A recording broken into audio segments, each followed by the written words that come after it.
This is Aldous from MURA Home Depot, and today I'll show you our 25 watt solar light. And ganito naman po ang pag-connect ng solar light sa kanyang panel. Sa likod po ng panel, nandito po yung kanyang connecting wires. Ko-connect nyo lang po. And the red light po is the sign na connected na po silang dalawa. So, this is our 25 watt solar light. With charging time within 46 hours, working time is 12 to 15 hours. With wireless remote control na po siya. And ang solar panel niya po is waterproof and lithium-ion battery. Ngayon po, itatry natin ang kanyang auto mode.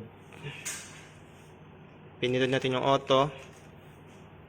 Then, tatakpan po natin ang kanyang solar panel. Makikita nyo po automatically on. Kapag po nakadetect naman po ng kahit anong sunlight o ilaw ang kanyang solar panel, automatic po siya mag-off. You can visit also our Facebook page. Just search MURA Home Depot. And visit also our website. Just type www.murahomedepot.com.